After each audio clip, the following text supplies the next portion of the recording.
வேட்பாளர் வந்திருக்காரு. இவ்வளவு வருஷம் இல்லாம ஒரு நல்ல வேட்பாளர், ஒரு IPS ஆபீசர் வந்திருக்கிறார். யோசிச்சு பாருங்க. இதுக்கு முன்னாடி நம்ம இப்படி ஒரு வேட்பாளர் பார்த்துக்கவே முடியாது. அதனாலதான் நாங்க இளைஞர்கள் இறங்கிட்டோம். இவருக்காக ஓட்டு கேட்கிறோம், ஒவ்வொரு இடமா போய் செய்யறோம். இவங்களுக்கு எல்லாம் பாருங்க வயசு, தினம் காலையில 6 மணில இருந்து நைட்டு 10 மணி மட்டும் வாக்கு கேட்கறாங்க. எதனால? இதெல்லாம் ஒரு மாற்றம் கொடுக்கும்.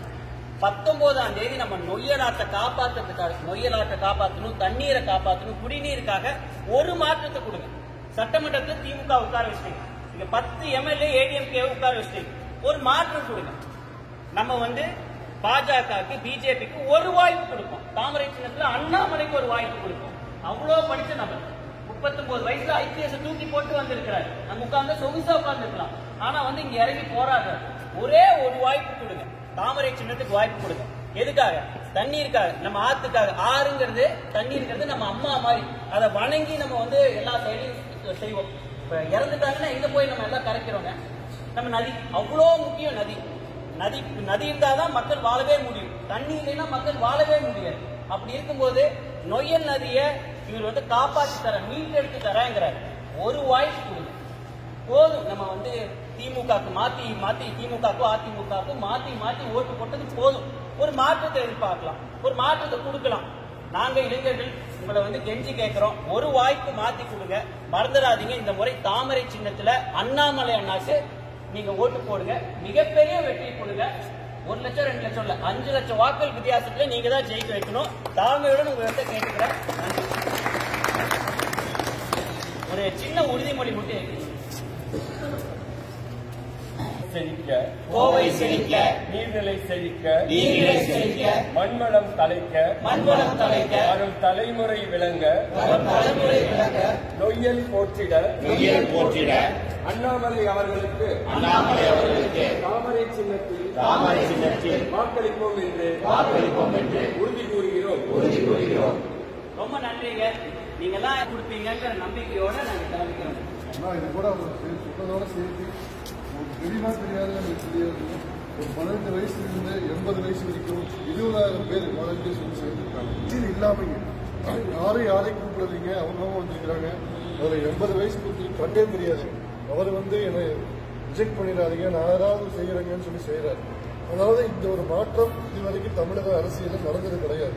இந்த புரட்சி வரவே இல்லை. மூணாவது ஒரு கட்சி இதனால் மட்டும் ஒரு மூணாவது கட்சி நடந்து அவங்க ஆட்சி பிடிச்சதா சரித்திரமே இல்லை.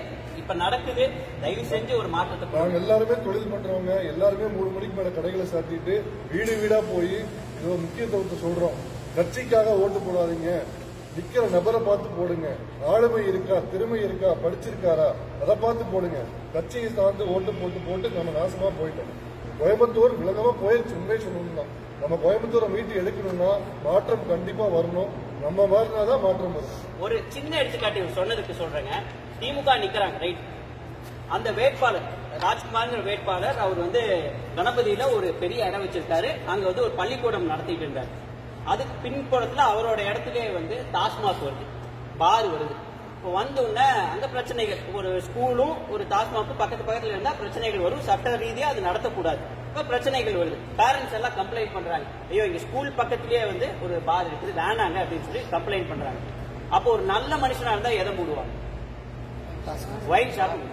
இவங்க என்ன தெரியுமா பண்ணாங்க? இந்த வேட்பாளர் அந்த ஸ்கூல்ல மூடினார். இது அவர்கிட்டயே நீங்க வந்தாருன்னா கேட்டு பாருங்க. அந்த ஸ்கூல்ல மூடினார். அப்பேற்பட்டவர் தான் வேட்பாளர். ஆனா இவரை ஏன் தேர்ந்தெடுக்கிறாங்கன்னா அந்த கட்சிக்காக ஓட்டு போடுறது. அதை மாத்தணும். ஒரு வேட்பாளரை பார்த்து ஓட்டு போட்டாதான் அந்த கட்சி நல்ல வேட்பாளரை நிப்பாட்டுவாங்க அப்படிங்கறத இவர் சொல்றாங்க. இதுதான் மாற்றம். நமக்கு ஒரு நல்ல வேட்பாளர் கிடைச்சிருக்காரு. அண்ணாமலை அண்ணா IPS ஆபீசரா இருந்தாரு. அங்கே உட்கார்ந்துருக்கலாம், ராஜ மரியாதை இருக்கு. அதை விட்டுக்கிட்டு இங்க மக்களுக்காக போராடுறாரு. ஒரு வாய்ப்பு கொடுங்க. 19ஆம் தேதி மறந்துடாதீங்க, தாமரை சின்னத்துல ஓட்டு போடுங்க. நன்றி. ஒரு வாய்ப்பு கொடுப்பீங்களா? தாமரைக்கு போடுவீங்களா? நல்லா எல்லாரும் சொல்லுங்க. தாமரைக்கு போடுவீங்களா? கட்சியை பார்த்து நம்ம இருந்தது போதும். இறுதி வாய்ப்பு நமக்கு கிடைச்சது. அவருக்கு எதனால ஒரு பிரயோஜனம் இல்லை. நமக்கு கிடைச்ச வாய்ப்பு நாம பயன்படுத்திக்கலன்னா பழைய மாதிரி ஏர் பங்கு, வாட்டர் பங்குன்னு வந்துடும். அந்த நோக்கி தான் போய்கிட்டு இருக்குது. ஒரு வாய்ப்பு கொடுத்தாதான் நம்ம இதுல இருந்து தப்பிக்கலாம். எனக்கு வயசு 62. என் காலம் ஓடிடும். லிட்டர் 10 ரூபான்னு வாங்கி குடிக்கிறதுக்கு தைரியம் இருக்கு. உங்களை நினைச்சுதான் நாங்க வந்திருக்கோம். இளைஞர்களை நினைச்சுதான் நாங்க வந்திருக்கோம். கஞ்சா ஒழியணும். கஞ்சா இருக்குதா இல்லையா? அந்த 2 வருஷமா அதிகமா இருக்கு, கோயம்புத்தூர்ல அதிகமா இருக்கு. கஞ்சா ஒழியணும், நம்ம அடுத்த சந்ததியர் ஆரோக்கியமா வாழணும், நல்ல கல்வி, நல்ல இயற்கையான சூழல்ல இருக்கணும்னா நம்மளுடைய கடமை தாமரைக்கு வாக்களிப்பது. எல்லாரும் வாக்களிச்சிருக்க, தயவு செஞ்சு பொதுமக்கள் இறங்கி இருக்கிறது இதுதான் ஃபர்ஸ்ட் முறை ஒரு கேண்டிடேட்டுக்காக. நாங்களாம் பொதுமக்கள் தான், கட்சிக்கார் இல்ல. இந்த வயசுல எதுக்கு இறங்கி வேலை செய்யறோங்கிறத புரிஞ்சுட்டு பொதுமக்களுக்காக வேண்டியாவது நீங்க தாமரை சின்னத்துக்கு வாக்களிங்க. கட்சியாவது போட்டு அடுத்த எலெக்ஷன் வரும் பார்ப்போம், அப்ப பாத்துக்கலாம். இந்த ஒரு முறை தாமரை சின்னத்துக்கு வாக்களிக்கும்படி அன்புடன் கேட்டுக்கொள்கிறேன். ரொம்ப நன்றிங்க.